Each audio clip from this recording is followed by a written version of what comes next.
Mes chers amis de Café Évangile, il y en a d'autres qui ont reçu la semence dans les ronces. Ceux-ci entendent la parole, mais les soucis du monde, la séduction de la richesse et toutes les autres convoitises les envahissent et étouffent la parole qui ne donne pas de fruits. Chers amis, nous célébrons en ce jour la mémoire de Saint François de Sales, évêque et docteur de l'Église. Et cette description de la parabole du semeur semble décrire un nombre croissant de personnes dans notre monde d'aujourd'hui. Le premier groupe de personnes mentionné dans cette parabole a peu ou pas de foi et est représenté par la graine semée sur le chemin qui est rapidement consumée par Satan. Le deuxième groupe de personnes a un peu de foi initiale et est représenté par la graine semée sur un sol rocailleux. Et le passage ci-dessus représente le troisième groupe de personnes qui sont comme des graines semées dans une bonne terre, mais qui se trouvent aussi parmi les épines. Les quatrièmes sont ceux qui sont comme un sol riche et la parole de Dieu croît profondément dans leur vie.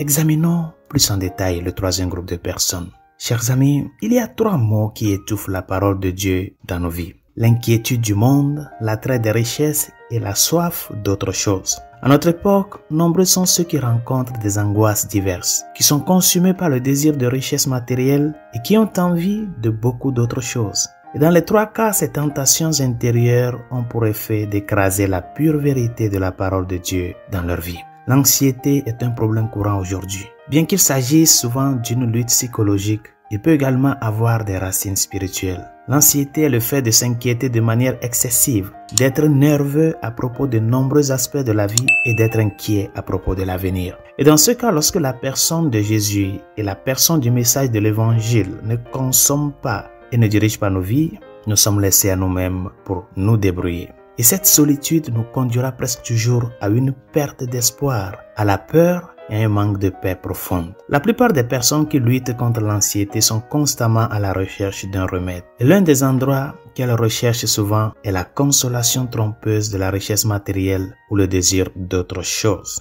Imaginez que vous gagnez une énorme somme d'argent. Cela résoudrait-il vos soucis dans la vie?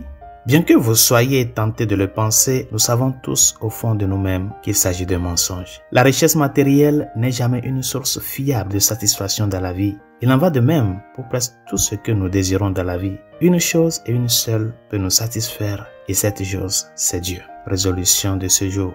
Il est vrai que les biens matériels nous aident à survivre, à pouvoir subsister.